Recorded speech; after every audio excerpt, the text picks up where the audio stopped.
Homo Deus, capítulo 9, que corresponde a la parte 3. Una probabilidad del 87%. Al principio de este capítulo identificamos varias maneras prácticas al liberalismo. La primera es que los humanos pueden volverse inútiles desde los puntos de vista militar y económico. Esto no es más que una posibilidad, desde luego, no una profecía. Dificultades técnicas u objeciones políticas podrían desacelerar la invasión algorítmica del mercado laboral.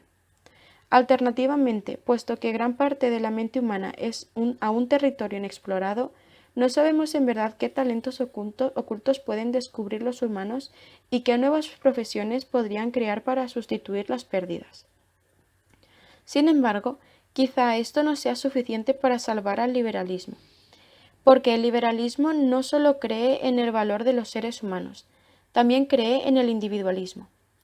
La segunda amenaza a la que se enfrenta el liberalismo es que en el futuro, mientras el sistema todavía pudiera necesitar humanos, podría no necesitar individuos. Los humanos continuarán componiendo música, enseñando física e invirtiendo dinero, pero el sistema comprenderá a estos humanos mejor de lo que ellos mismos se comprenden, y tomará por ellos la mayor parte de las decisiones importantes. Por lo tanto, el sistema privará a los individuos de su autoridad y de su libertad. La creencia liberal en el individualismo se fundamenta en tres supuestos importantes que ya comentamos anteriormente. 1. Yo soy un individuo, es decir, poseo una escena única que no puede dividirse en ninguna parte o subsistema. Es cierto que este núcleo interno está envuelto por muchas capas externas, pero si hago el esfuerzo de retirar esas cortezas externas, encontraré en lo más profundo de mí una voz interior clara y única, que es mi yo auténtico. 2. Mi yo auténtico es completamente libre. 3. De estos dos supuestos se infiere que puedo conocer cosas acerca de mí que nadie más puede descubrir, porque solo yo tengo acceso a mi espacio interior de libertad, y solo yo puedo sentir los susurros de mi yo auténtico. Esta es la razón por la que el liberalismo concede al individuo tanta autoridad. No puedo confiar en nadie para que elija por mí, porque nadie puede saber quién soy yo en realidad, qué siento y qué deseo. Esto explica que el votante sea quien mejor sabe lo que le conviene, porque el cliente siempre tiene la razón y porque la belleza está en el ojo del espectador. Sin embargo, las creencias de la vida desafían los tres supuestos. Según las ciencias de la vida, 1. Los organismos son algoritmos y los humanos no son individuos, son dividuos. Es decir, los humanos son un conjunto de muchos algoritmos diferentes que carecen de una voz interior o un yo únicos. Los algoritmos que conforman un humano no son libres. Están modelados por los genes y las presiones ambientales y toman decisiones, ya sea de manera determinista, ya sea al azar, pero no libremente. 3. De ahí se infiere que un algoritmo externo puede teóricamente conocerme mucho mejor de lo que yo nunca me conoceré. Un algoritmo que supervisa cada uno de los sistemas que componen mi cuerpo y mi cerebro puede saber exactamente quién soy, qué pienso y qué deseo. Una vez desarrollado dicho algoritmo puede sustituir al volante, al cliente y al espectador. Entonces el algoritmo será quien mejor sepa lo que le conviene. El algoritmo siempre tendrá la razón y la belleza estará en los cálculos del algoritmo. Durante los siglos XIX y XX, no obstante, la creencia en el individualismo tenía un buen sentido práctico porque no había algoritmos externos que pudieran en verdad supervisarme de manera efectiva. Quizá estados y mercados habrían querido hacer exactamente eso, pero carecían de la tecnología necesaria. El KGB y el FBI tenían solo una comprensión vaga de mi bioquímica, mi genoma y de mi cerebro, e incluso si sus agentes colocaban micrófonos ocultos y controlaban todas las llamadas telefónicas que yo hacía y registraban todos mis encuentros fortuitos en la calle, no tenían la potencia informática necesaria para analizar todos esos datos. En consecuencia, dadas las condiciones tecnológicas del siglo XX, los liberales estaban en lo cierto cuando afirmaban que nadie podía conocerme mejor de lo que yo me conozco. Por lo tanto, los humanos tenían una razón muy buena para considerarse un sistema autónomo, y para seguir sus propias voces interiores en lugar de las órdenes del gran hermano. Sin embargo, la tecnología del siglo XXI podría permitir que algoritmos externos acabaran conociéndome mucho mejor que yo mismo, y, una vez que esto ocurra, la creencia en el individualismo se hundirá, y la autonomía pasará de los individuos humanos a algoritmos en red. Las personas ya no se verán como seres autónomos que guían su vida, en consonancia con sus deseos, y en cambio se acostumbrarán a verse como una colección de mecanismos bioquímicos que está constantemente supervisada y guiada por una red de algoritmos electrónicos. Para que esto ocurra, no hay necesidad de que un algoritmo externo me conozca a la perfección y nunca cometa ningún error. Bastará con que un algoritmo exterior me conozca mejor que yo mismo y que cometa menos errores que yo. Entonces tendrá sentido confiar a este algoritmo cada vez más de mis decisiones y opciones de mi vida. En realidad, ya hemos cruzado esta línea en lo que a la medicina se refiere. En el hospital ya no somos individuos. ¿Quién cree el lector que tomará las decisiones más trascendentales sobre su cuerpo y su salud a lo largo de su vida? Es muy probable que muchas de tales decisiones las tomen algoritmos informáticos tales como el Watson de el IBM. Y esto no es necesariamente una mala noticia. Los diabéticos ya llevan sensores que comprueban automáticamente su nivel de azúcar varias veces al día y les alertan siempre que éste cruza el umbral peligroso. En 2014, investigadores de la Universidad de Yale anunciaron la primera prueba exitosa con un páncreas artificial, controlado por un iPhone. 52 diabéticos participaron en el experimento. Cada paciente tenía un sensor diminuto y una bomba minúscula implantados en el estómago. La bomba estaba conectada a pequeños tubos de insulina y glucagón, dos hormonas que regulan conjuntamente los niveles de azúcar en sangre. El sensor medía constantemente el nivel de azúcar y transmitía los datos a un iPhone. Este contenía una aplicación que analizaba la información y, siempre que era necesario, daba órdenes a la bomba, que inyectaba cantidades determinadas de insulina o de glucagón. Todo ello sin necesidad de la intervención humana. Otras muchas personas que padecen enfermedades leves han empezado a utilizar sensores y ordenadores portátiles para supervisar su salud y sus actividades. Los dispositivos, abro paréntesis, incorporados a cualquier cosa, desde teléfonos inteligentes y relojes de pulsera a pulseras y ropa interior, registran datos biométricos diversos, como la tensión arterial.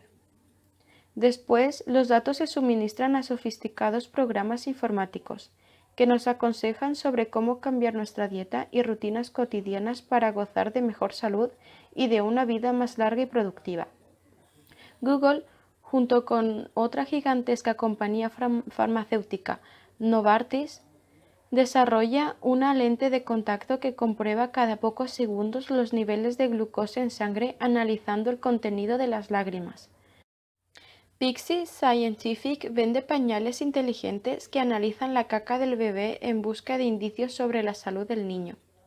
En noviembre de 2014, Microsoft lanzó al mercado la Microsoft Band, una pulsera inteligente que supervisa, entre otras cosas, los latidos del corazón, la calidad del sueño y el número de pasos que la persona da al día. Una aplicación llamada Deadline va un paso más allá y nos dice cuántos años de vida nos quedan, según nuestros hábitos actuales. Algunas personas utilizan estas aplicaciones sin pensar demasiado en ellas, pero para otras esto ya es una ideología, sino una religión. El movimiento Quantify Itself afirma que el yo no es otra cosa que pautas matemáticas. Estas pautas son tan complejas que la mente humana no tiene ninguna posibilidad de comprenderlas. De modo que si queremos obedecer la máxima ancestral, conócete, no debemos perder tiempo con la filosofía, la meditación o el psicoanálisis, sino hacer acopio de forma sistemática de datos biométricos y permitir que los algoritmos los analicen por nosotros y nos digan quiénes somos y qué deberíamos hacer. El lema del movimiento es conocimiento de uno mismo mediante los números. En 2000, el cantante israelí Shlomo Shaban conquistó las listas de éxitos del país con su canción Arik. Se trata de un muchacho que está obsesionado con el ex de su novia, llamado Arik. Le pregunta a la novia quién es el mejor en la cama, si él o Arik. La novia elude la pregunta y le dice que fue diferente con cada uno de ellos. El chico no está satisfecho y le exige: «Dame números, señorita». Bueno, precisamente para estos muchachos, una compañía llamada Bedpost vende pulseras biométricas que se pueden llevar mientras se mantienen relaciones sexuales. La pulsera capta datos tales como el ritmo cardíaco, el nivel de transpiración, la duración del coito, la duración del orgasmo y la cantidad de calorías que uno quema. Los datos se introducen en un ordenador que analiza la información y puntúa nuestro rendimiento con números precisos. Se acabaron los falsos orgasmos y el «¿qué te ha parecido?». La gente que se considera a través de la mediación constante de tales dispositivos podría empezar a verse como colecciones de sistemas bioquímicos más que como individuos, y sus decisiones cada vez reflejarán más las demandas en conflicto de los diversos sistemas. Suponga el lector que dispone de 2 horas libres a la semana y duda entre aprovecharlas jugando al ajedrez o al tenis. Un buen amigo podría preguntarle: «¿Qué te dice el corazón?». «Bueno», contestaría el lector, «en lo que al corazón atañe, es evidente que el tenis es mejor. También es mejor para mi nivel de colesterol y mi tensión arterial, pero mis fMRI indican que debería reforzar mi corteza prefrontal izquierda. En mi familia la demencia es bastante común, y mi tío la sufrió a una edad muy temprana. Los últimos estudios indican que una partida de ajedrez a la semana puede ayudar a atrasar la aparición de la demencia». Se pueden encontrar ejemplos mucho más extremos de mediación externa en las plantas de geriatría de los hospitales. El humanismo fantasea con la vejez como con un período de sabiduría y conocimiento. El anciano ideal puede padecer dolencias físicas y debilidad, pero su mente es rápida y aguda, y tiene 80 años de experiencia para ofrecer. Sabe exactamente qué es cada cosa, y siempre tiene un buen consejo que dar a los nietos y otros visitantes. Los octogenarios del siglo XXI no siempre responden a esta descripción. Gracias a nuestra comprensión creciente de la biología humana, la medicina nos mantiene vivos el tiempo suficiente para que nuestra mente y nuestro yo auténtico se desintegre y desaparezca. Con demasiada frecuencia, lo que queda es un conjunto de sistemas biológicos disfuncionales que una serie de monitores, ordenadores y bombas hacen funcionar.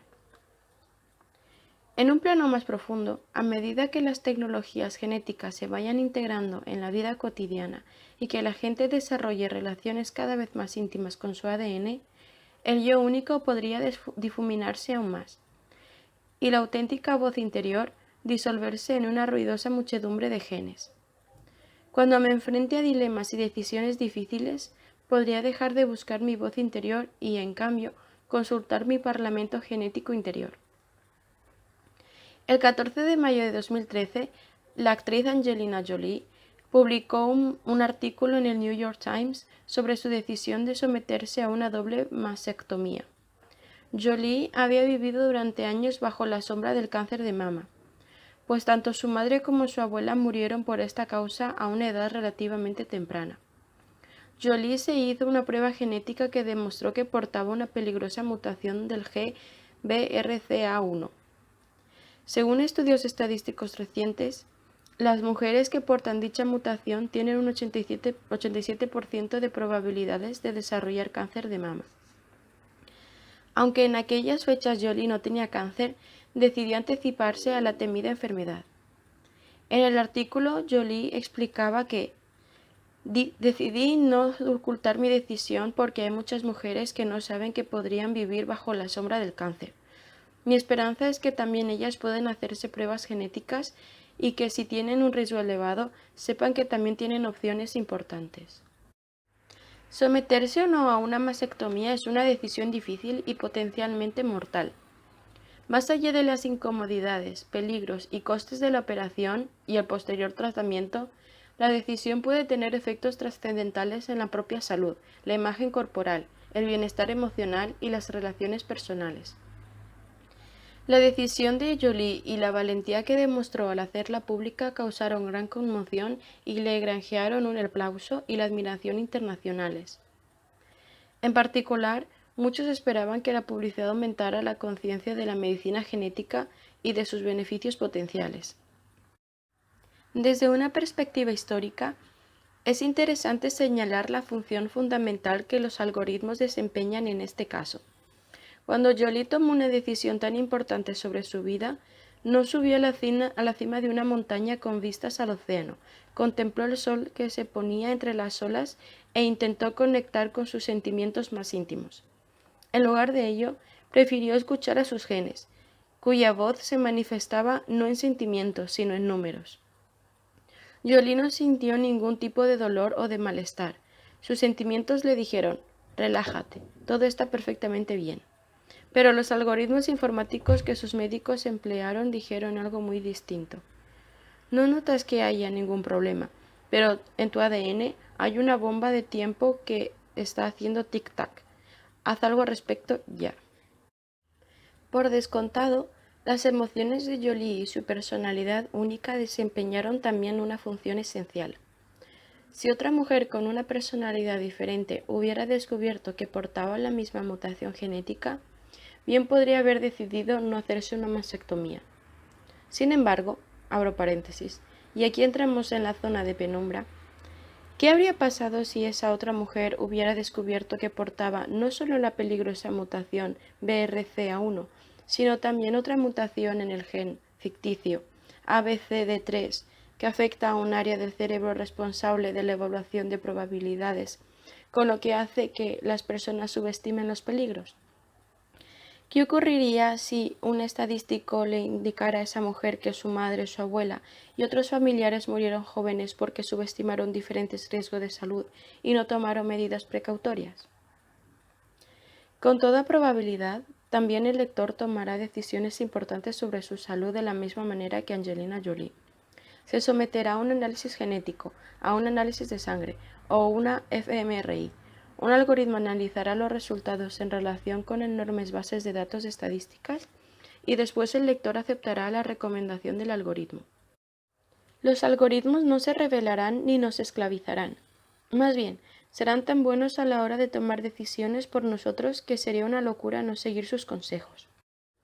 La primera película que Angelina Jolie protagonizó fue una de ciencia ficción, Cyborg 2, de 1993. Interpretaba a Cassel Reese, una cyborg desarrollada en el año 2074 por Penguin Robotics, para el espionaje industrial y el asesinato. Casella es programada con emociones humanas para que se mezcle mejor con las sociedades humanas mientras se dedica a sus misiones. Cuando Casella descubre que Penguin Robotics no solo la controla, sino que también intenta eliminarla, huye y lucha por su vida y su libertad. Cyborg 2 es una fantasía liberal sobre un individuo que defiende la libertad y la intimidad contra los pulpos empresariales globales. En la vida real, Jolie prefirió sacrificar la intimidad y la autonomía en aras de la salud.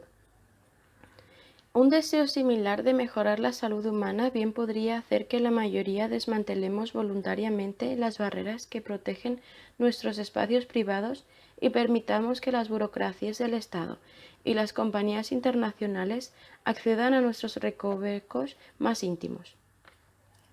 Por ejemplo, si se permitiera que Google leyera nuestros correos electrónicos e hiciera el seguimiento de nuestras actividades, ello haría posible que Google nos alertara de epidemias que se estuvieran gestando antes de que los servicios de salud tradicionales las descubrieran. ¿Cómo sabe el Servicio Nacional de Salud del Reino Unido que ha surgido una pandemia de gripes en Londres?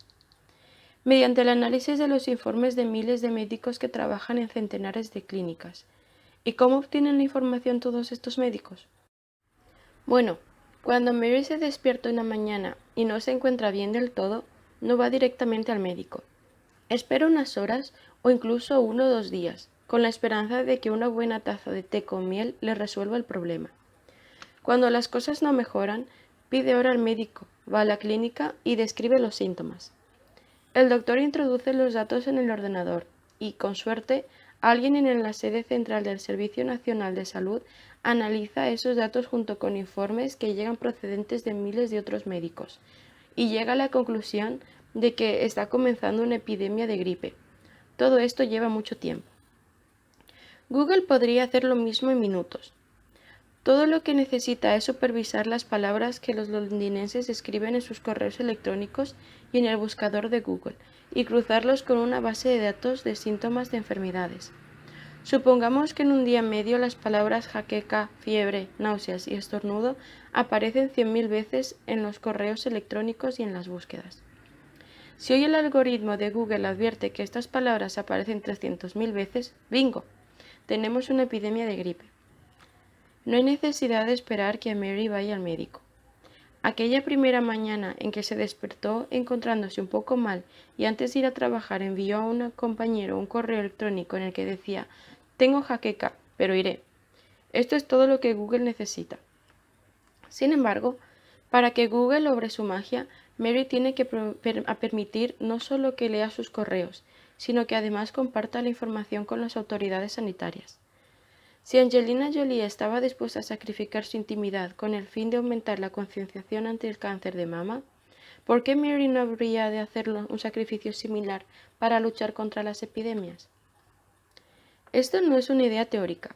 En 2008, Google puso en marcha Google Flu Trends, que rastrea los brotes de gripe mediante el seguimiento de las búsquedas de Google.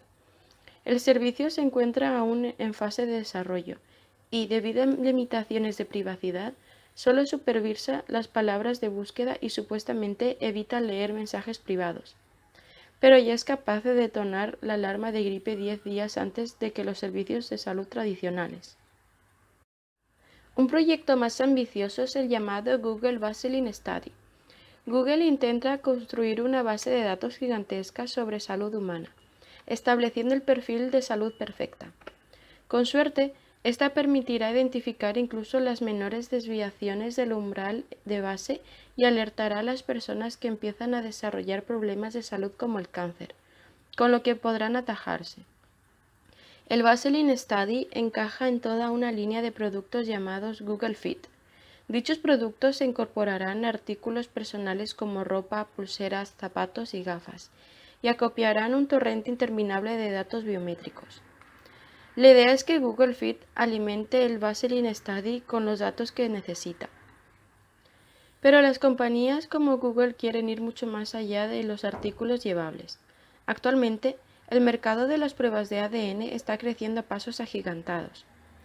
Una de las empresas que lo encabezan es el 23andMe, una compañía privada por Annie Gottschalk, exmujer de Sergey Brin, cofundador de Google. El nombre 23andMe se corresponde con los 23 pares de cromosomas que tiene nuestro genoma, y el mensaje es que mis cromosomas tienen una relación muy especial conmigo. Quien consiga comprender lo que dicen los cromosomas podrá decirnos cosas sobre nosotros que ni siquiera sospechamos. Si uno quiere saber qué cosas, solo tiene que pagar a 23andMe $99 y le enviarán un paquetito con un tubo. El cliente luego escupe en el tubo, lo sella y lo envía a Mountain View, California. Allí leerán el ADN de la saliva del cliente, que recibirá los resultados por vía electrónica. Estos resultados contendrán una lista de los riesgos potenciales de salud a los que el cliente se enfrenta y su disposición genética para más de 90 rasgos y condiciones, que van desde la calvicie a la ceguera. Conócete, entre comillas, no fue nunca tan fácil ni tan barato. Puesto que todo se basa en estadísticas, el tamaño de la base de datos de la compañía es la clave para hacer predicciones precisas. De ahí que la primera compañía que elabore una base de datos genéticos gigante proporcionará a sus clientes las mejores predicciones y podrá acaparar el mercado. Las compañías biotecnológicas estadounidenses están cada vez más preocupadas por las estrictas leyes de Estados Unidos sobre privacidad, sumadas al desprecio chino hacia la intimidad individual, pueden servir en bandeja el mercado genético a China.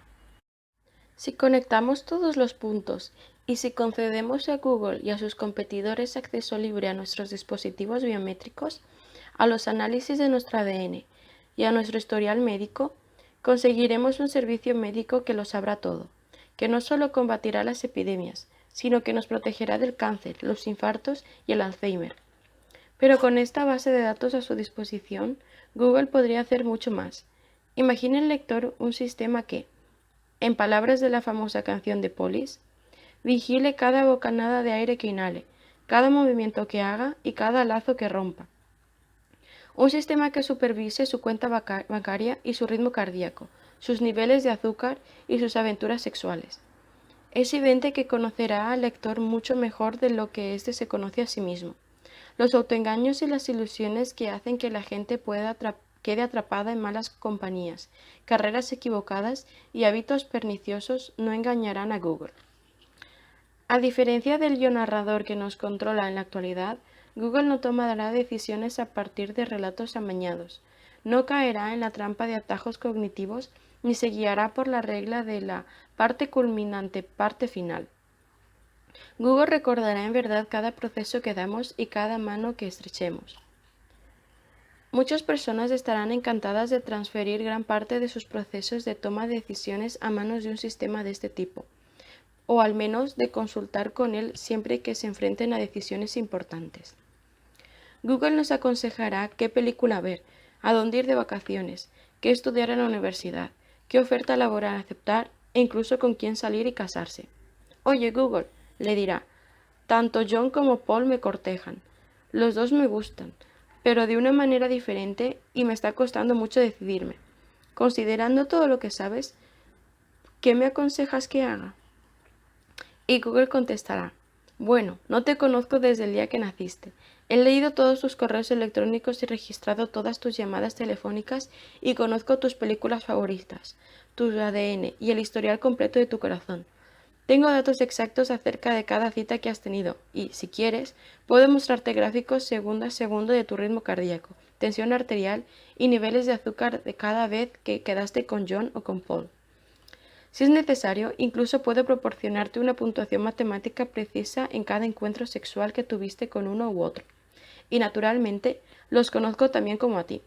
Sobre la base de toda esta información y de mis magníficos algoritmos y de estadísticas sobre millones de relaciones que hace décadas que reúno, te aconsejo que te quedes con John, ya que tienes un 87% de probabilidades de vivir a la larga más satisfecha con él.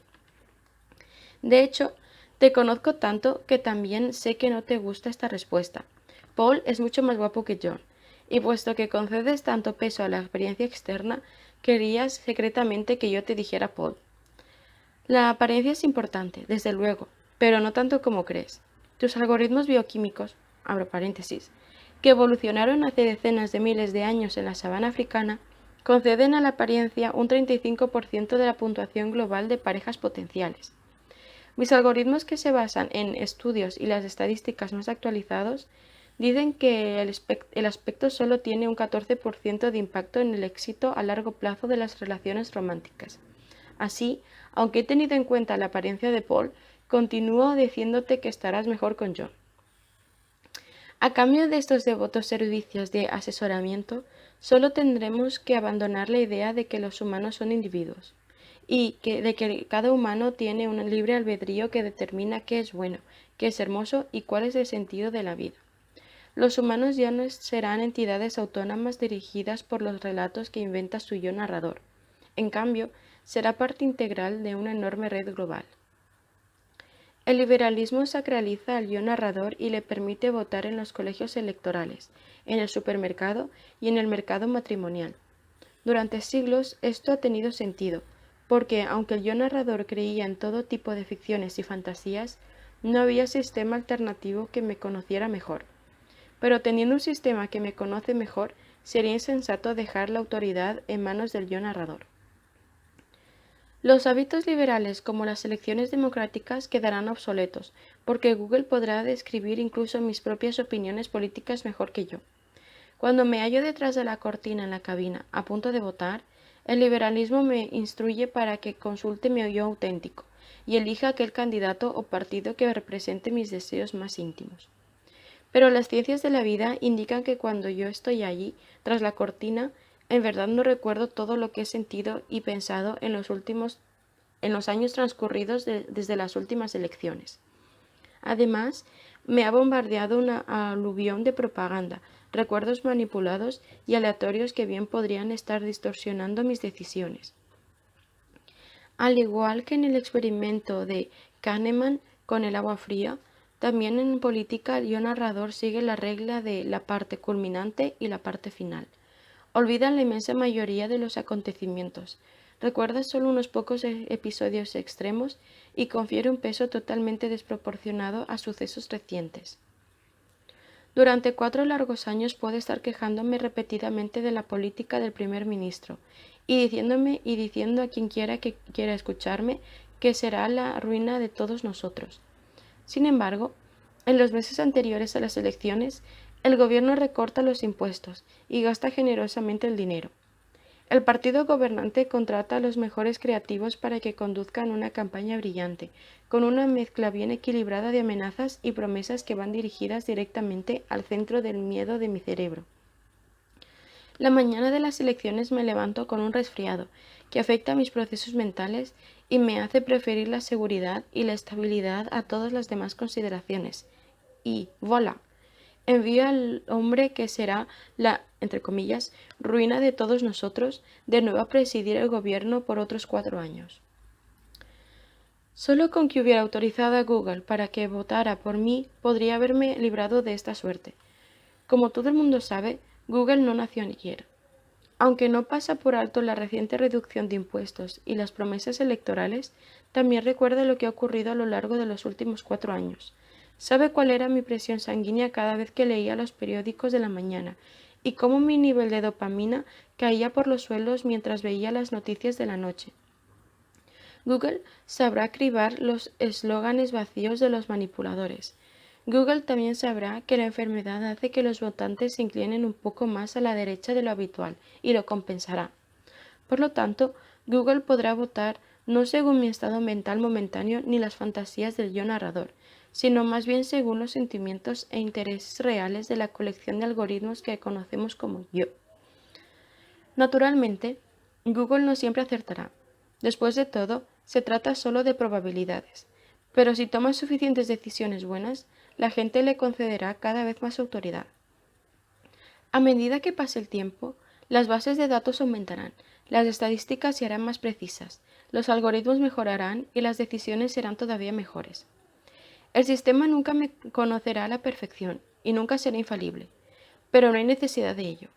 El liberalismo se vendrá abajo el día en que el sistema me conozca mejor que yo mismo, lo cual es menos difícil de lo que parece, dado que la mayoría de las personas no se conocen realmente bien a sí mismas.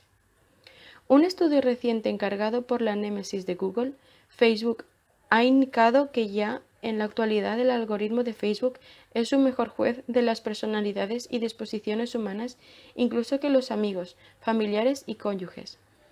El estudio se realizó con 86.220 voluntarios que tienen una cuenta de Facebook y que completaron un cuestionario de personalidad compuesto por 100 puntos.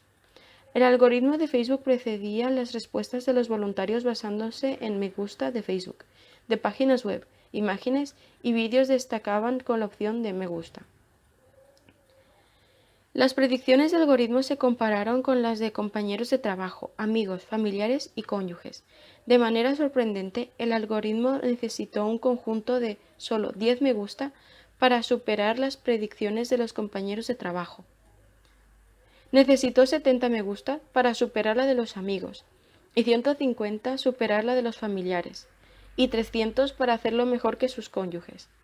En otras palabras, si el lector ha pulsado 300 veces me gusta en su cuenta de Facebook, el algoritmo de Facebook puede predecir sus opiniones y deseos mejor que su esposo o esposa. De hecho, en algunos ámbitos, el algoritmo de Facebook lo hacía mejor que la propia persona. Se pidió a los participantes que evaluaran cosas tales como su nivel de uso de drogas o el tamaño de sus redes sociales. Sus juicios fueron menos precisos que los del algoritmo. La investigación concluye con la siguiente predicción, abro paréntesis, que hicieron los autores humanos del artículo, no el algoritmo de Facebook. La gente podría abandonar sus propios juicios psicológicos y fiarse de los ordenadores en la toma de decisiones importantes en la vida, como elegir actividades, carreras o incluso parejas. Es posible que estas decisiones guiadas por los datos mejoren la vida de las personas. Con una nota más siniestra, el mismo estudio implica que en las próximas elecciones presidenciales, Facebook podría conocer no solo las opiniones políticas de decenas de millones de estadounidenses, sino también quiénes de ellos son los trascendentales votantes que cambiarán su voto y en qué sentido lo harán. Facebook podría decirnos que en Oklahoma la carrera entre republicanos y demócratas es particularmente reñida. Facebook podría identificar a 32.417 votantes que todavía no han decidido a quién votar. Y Facebook podría determinar qué es lo que cada candidato necesita para inclinar la balanza. ¿Cómo podría Facebook obtener estos datos políticos inestimables? Se los proporcionamos gratis. En el apogeo del imperialismo europeo, conquistadores y mercaderes compraban islas y países enteros a cambio de cuentas de colores. En el siglo XXI, nuestros datos personales son probablemente el recurso más valioso que la mayoría de los humanos aún pueden ofrecer, y los estamos cediendo a los gigantes tecnológicos a cambio de servicios de correo electrónico y divertidos vídeos de gatitos. De oráculo a soberano. Cuando Google, Facebook y otros algoritmos se conviertan en oráculos omniscientes, bien podrían evolucionar para convertirse en representantes y finalmente en soberanos. Para comprender esta trayectoria, considérese el caso de Waze, una aplicación de navegación basada en el GPS que muchos conductores emplean en la actualidad.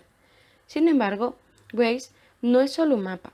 Sus millones de usuarios lo actualizan constantemente con información sobre atascos, accidentes y presencia de coches policiales. De ahí que Waze sepa desviarnos del tráfico intenso y llevarnos hasta nuestro destino por la ruta más rápida posible. Cuando llegamos a un cruce y nuestro instinto nos dice que giremos a la derecha, pero Waze indica que giremos a la izquierda, los usuarios más tarde o temprano aprenden que es mejor hacer caso a Waze y no a sus sensaciones. A primera vista parece que el algoritmo de Waze nos sirve solo como oráculo. Le hacemos una pregunta, el oráculo contesta, pero somos nosotros los que tenemos que tomar la decisión. Sin embargo, si el oráculo se gana nuestra confianza, el siguiente paso lógico es convertirlo en un representante. Damos al algoritmo solo un objetivo último, y él actúa para alcanzar dicho objetivo sin nuestra supervisión. En el caso de Waze, esto puede suceder cuando lo conectamos a un coche automático y le decimos, toma la ruta más rápida hasta casa, o toma la ruta más pintoresca, o toma la ruta con la que contamine menos. Nosotros dirigimos la orquesta, pero dejamos que sea Waze quien ejecute nuestras órdenes. Finalmente, Waze podría convertirse en soberano. Al tener tanto poder en sus manos y saber mucho más que nosotros, podría empezar a manipularnos, modelando nuestros deseos y tomando decisiones por nosotros.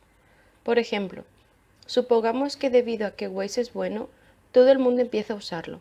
Y supongamos que hay un atasco en la carretera número 1, mientras que la carretera número 2 está relativamente despejada. Si Waze deja que todos lo sepan, todos los conductores se dirigirán a la carretera número 2 y también esta quedará congestionada. Cuando todo el mundo emplea el mismo oráculo y todo el mundo cree en él, el oráculo se transforma en un soberano, de modo que Waze debe pensar por nosotros. Quizás solo informe a la mitad de los conductores de que la carretera número 2 está despejada y oculta dicha información a la otra mitad. De esta manera, la congestión se aliviará en la carretera número 1 sin bloquear la número 2.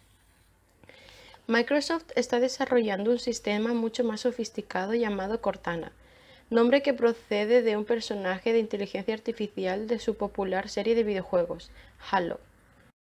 Cortana es un asistente personal de inteligencia artificial que Microsoft espera incluir como característica integral en futuras versiones de Windows. Se animará a los usuarios a que permitan que Cortana acceda a todos sus archivos, correos electrónicos y aplicaciones para conocerlos bien y poder ofrecer consejos sobre multitud de cuestiones, así como convertirse en un agente virtual que represente los intereses del usuario. Cortana podría recordarnos que compremos algo para el cumpleaños de nuestra esposa, elegir el regalo, reservar una mesa en el restaurante y recordarnos que tenemos que tomar el medicamento 1 hora antes de la cena. Podría recordarnos que si no dejamos de leer ahora, llegaremos tarde a una importante reunión de negocios. Cuando estemos a punto de entrar en la reunión, Cortana nos advertirá de que nuestra tensión arterial es demasiado elevada y nuestro nivel de dopamina demasiado bajo, y, basándose en estadísticas anteriores, nos recordará que en tales circunstancias solemos cometer graves errores comerciales, de modo que será mejor que mantengamos las cosas indefinidas y evitemos comprometernos o firmar ningún acuerdo. Cuando los Cortana evolucionen de oráculos a representantes, podrían empezar a hablarse directamente entre sí, en nombre de sus dueños. Esto podría comenzar de manera muy inocente.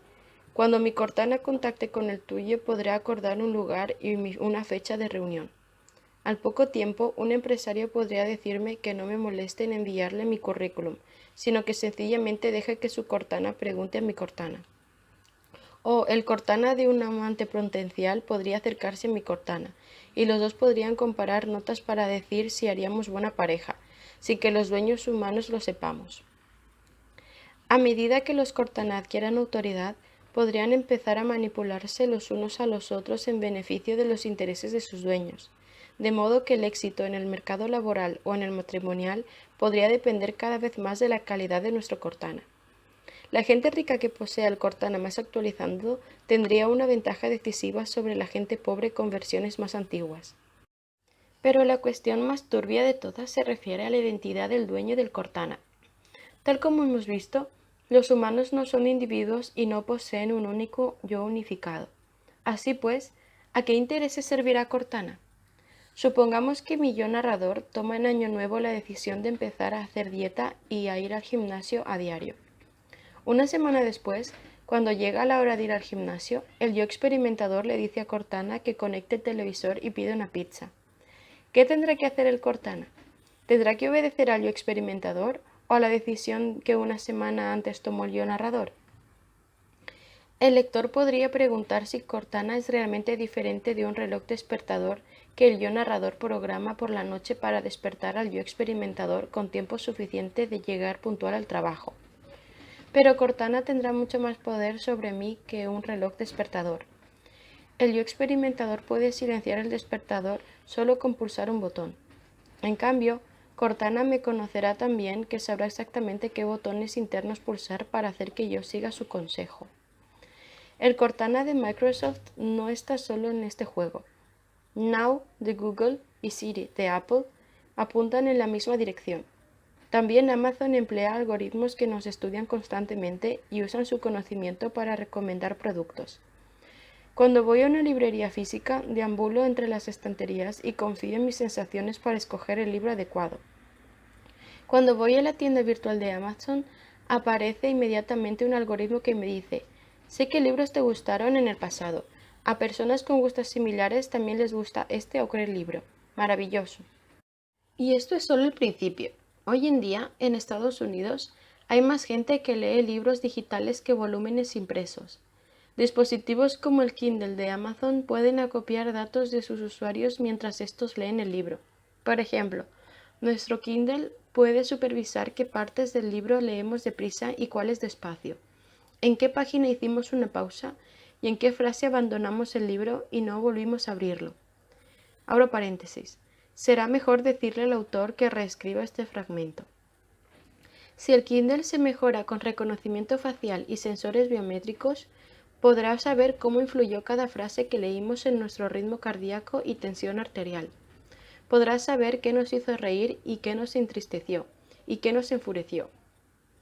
Pronto, los libros nos leerán mientras los leemos nosotros. Y mientras nosotros olvidamos rápidamente la mayor parte de lo que leímos, Amazon nunca olvidará nada. Dichos datos le permitirán elegir libros para el lector con pasmosa precisión. También le permitirá saber con exactitud quiénes somos y cómo conectarnos y desconectarnos.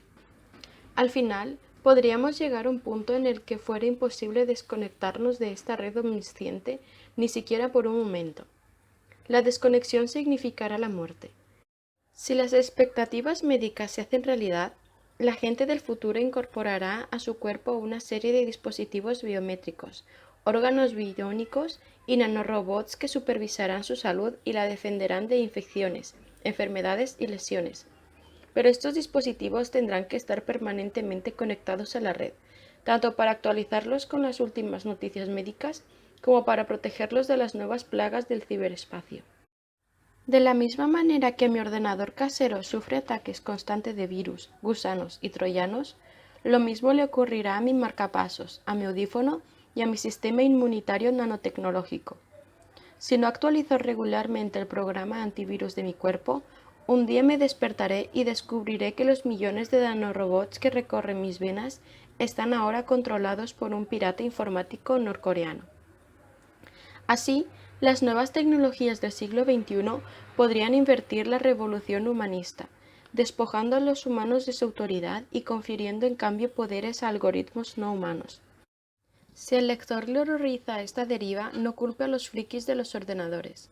En realidad, la responsabilidad es de los biólogos. Es crucial darse cuenta de que toda esta tendencia está más impulsada por los descubrimientos biológicos que por la ciencia informática. Son las creencias de la vida las que han llegado a la conclusión de que los organismos son algoritmos. Si este no es el caso, si los organismos funcionan de una manera intrínsecamente diferente a la de los algoritmos, entonces los ordenadores podrán obrar maravillas en otros ámbitos, pero no serán capaces de comprendernos ni de dirigir nuestra vida, y ciertamente serán incapaces de fusionarse con nosotros. Pero cuando los biólogos llegaron a la conclusión de que los organismos son algoritmos, desmantelaron el muro que separaba lo orgánico de lo inorgánico.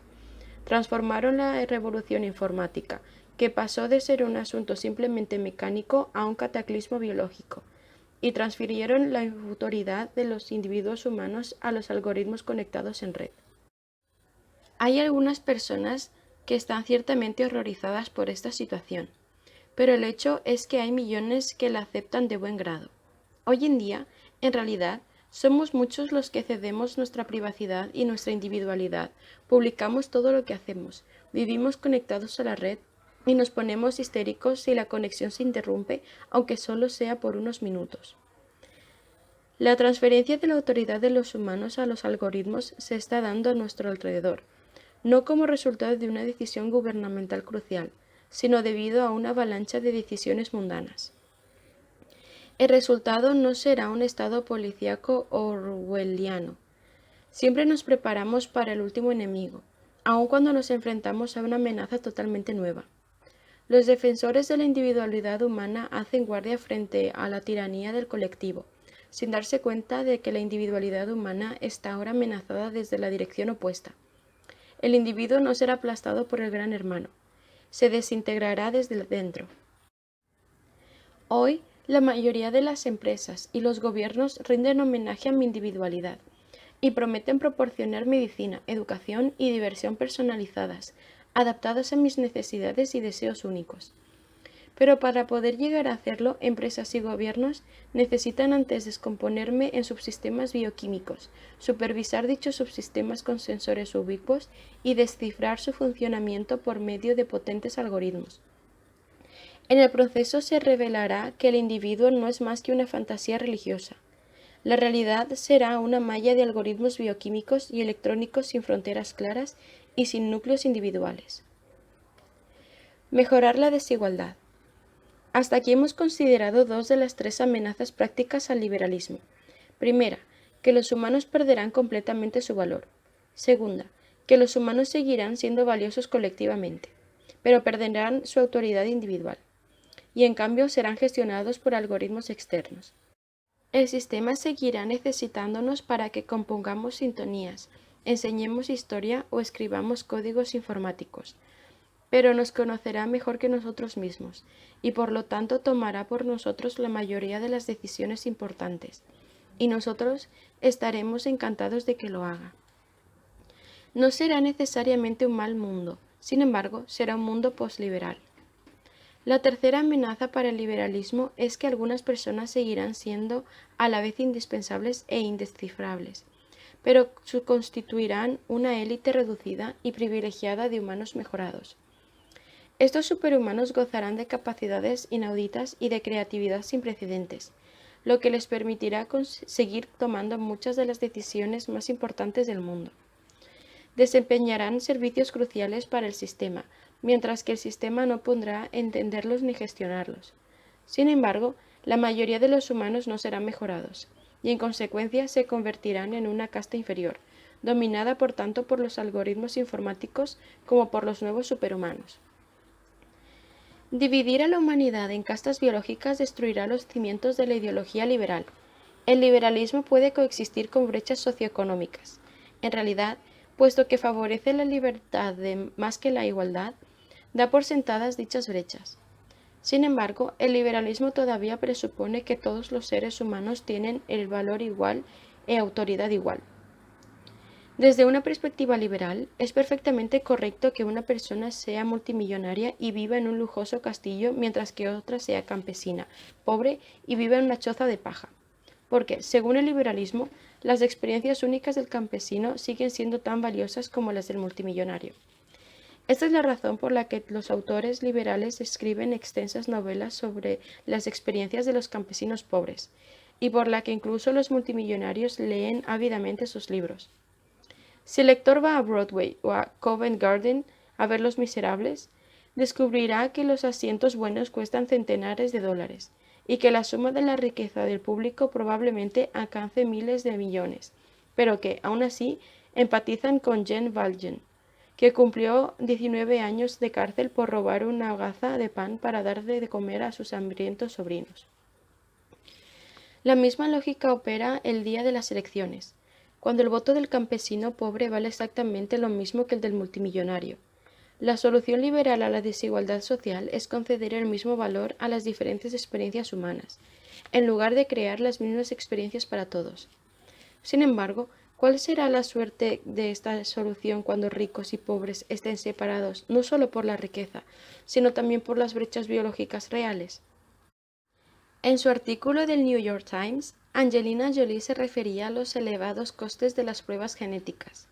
Hoy en día, la prueba que Jolie se hizo cuesta $3.000, abro paréntesis, lo que no incluye el precio de la mastectomía, de la cirugía reconstructiva y de los tratamientos asociados.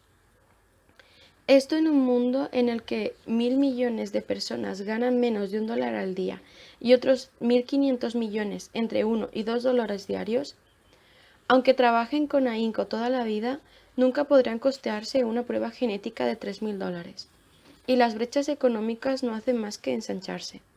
A principios de 2016, las 62 personas más ricas del mundo tenían tanto dinero como los 3.600 millones de personas más pobres.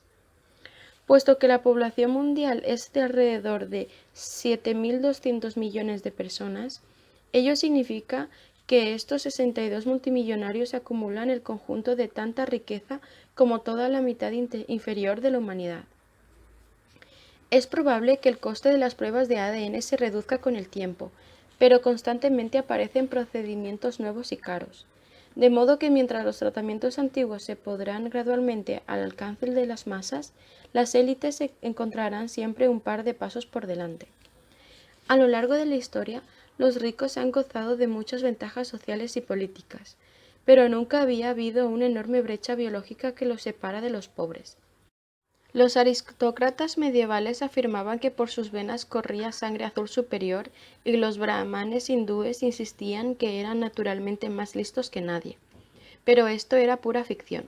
Sin embargo, en el futuro podríamos ver cómo se abren brechas reales en las capacidades físicas y cognitivas entre una clase superior mejorada y el resto de la sociedad. Cuando se les plantea esta situación hipotética, la respuesta estándar de los científicos es que también en el siglo XX muchos adelantos médicos empezaron con los ricos, pero que al final beneficiaron a toda la población y contribuyeron a reducir y no a ampliar las brechas sociales. Por ejemplo, al principio las clases superiores de los países occidentales sacaron provecho de vacunas y antibióticos, pero en la actualidad estos mejoran la vida de todos los humanos en todas partes. Sin embargo, la posibilidad de que este proceso se repita en el siglo XXI podría ser solo una ilusión, por dos razones importantes. Primera, la medicina está experimentando una tremenda revolución conceptual. La medicina del siglo XX aspiraba a curar a los enfermos. La medicina del siglo XXI aspira cada vez más a mejorar a los sanos. Curar a los enfermos fue un proyecto humanitario, porque daba por hecho que existe un estándar normativo de salud física y mental que todos pueden y deben disfrutar. Si alguien caía por debajo de la norma, era tarea de los médicos resolver el problema y ayudarle o ayudarla a ser como todo el mundo. En cambio, mejorar a los sanos es un proyecto elitista, porque rechaza la idea de un estándar universal aplicable a todos, y pretende conceder a algunos individuos ventajas sobre los demás. La gente quiere una memoria superior, una inteligencia por encima de la media y capacidades sexuales de primera. Si alguna forma de mejorar resulta tan barata y común que todos puedan disfrutarla, esta se considerará simplemente el nuevo umbral de la base, que la siguiente generación de tratamientos se esforzará en sobrepasar. Segunda, la medicina del siglo XX benefició a las masas porque el siglo XX fue la época de las masas. Los ejércitos del siglo XX necesitaban millones de soldados sanos y la economía necesitaba millones de trabajadores sanos. En consecuencia, los estados establecieron servicios de salud pública para asegurar la salud y el vigor de todos. Nuestros mayores logros médicos fueron la provisión de servicios de higiene masivos, las campañas de vacunaciones masivas y la superación de las epidemias masivas. La élite japonesa de 1914 tenía un interés particular en vacunar a los pobres y en construir hospitales y sistemas de alcantarillado en los barrios humildes, porque si querían que Japón fuera una nación fuerte con un ejército fuerte y una economía fuerte, necesitaban muchos millones de soldados y obreros sanos.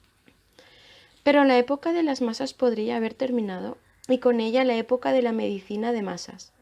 Al dejar paso a los soldados y obreros humanos a los algoritmos, al menos algunas élites podrían llegar a la conclusión de que no tiene sentido proporcionar condiciones mejoradas o incluso estándares de salud para las masas de la gente pobre e inútil, y que es mucho más sensato centrarse en mejorar más allá de la norma a un puñado de superhumanos.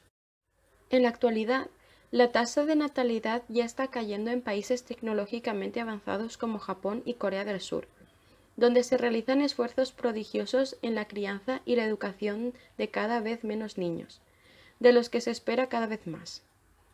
¿Cómo pueden esperar grandes países en vías de desarrollo como la India, Brasil o Nigeria competir con Japón? Podría equipararse estos países a un largo tren. Las élites de los vagones de primera clase gozan de servicios de salud, educación y niveles de ingresos equiparables a todos los de los países más desarrollados del mundo. Sin embargo, los centenares de millones de ciudadanos de a pie que atestan los vagones de tercera clase siguen padeciendo enfermedades muy extendidas, ignorancia y pobreza. ¿Qué preferirán hacer las élites indias, brasileñas y nigerianas en el próximo siglo? ¿Invertir en resolver los problemas de centenares de millones pobres o mejorar a unos cuantos millones de ricos? A diferencia de lo que ocurriría en el siglo XX, cuando la élite tenía interés en resolver los problemas de los pobres porque eran vitales desde el punto de vista militar y económico, en el siglo XXI la estrategia más eficiente, abro paréntesis, y no obstante despiadada, podría ser desenganchar los inútiles vagones de la tercera clase y acelerar solo con los de la primera. Para competir con Japón, Brasil necesitará mucho más a un puñado de superhumanos mejorados que a millones de trabajadores de a pie sanos. ¿Cómo pueden las creencias liberales sobrevivir a la aparición de superhumanos con capacidades físicas, emocionales e intelectuales excepcionales? ¿Qué ocurrirá si resulta que esos superhumanos tienen experiencias fundamentalmente diferentes de las de los sapiens normales? ¿Qué ocurrirá si a los superhumanos les aburren las novelas sobre las experiencias de humildes ladrones humanos, mientras que los humanos normales y corrientes encuentran ininteligibles los culebrones sobre los amoríos de los superhumanos? Los grandes proyectos humanos del siglo XX, abro paréntesis, superar el hambre, la peste y la guerra, pretendían salvaguardar una norma universal de abundancia, salud y paz para toda la gente, sin excepción. Los nuevos proyectos del siglo XXI, abro paréntesis, alcanzar la inmortalidad, la felicidad y la divinidad, también esperan servir a toda la humanidad. Sin embargo, debido a que estos proyectos aspiran a sobrepasar la norma, no a salvaguardarla, bien podrían derivarse en la creación de una nueva casta superhumana que abandone sus raíces liberales y trate a los humanos normales no mejor que los europeos del siglo XIX trataron a los africanos. Si los descubrimientos científicos y los avances tecnológicos dividen a la humanidad en una masa de humanos inútiles y una pequeña élite de superhumanos mejorados, o si la autoridad se transfiere completamente a algoritmos muy inteligentes, el liberalismo se hundirá. ¿Qué nuevas religiones o ideologías podrían llenar el vacío resultante y guiar la evolución subsiguiente de nuestros descendientes casi divinos?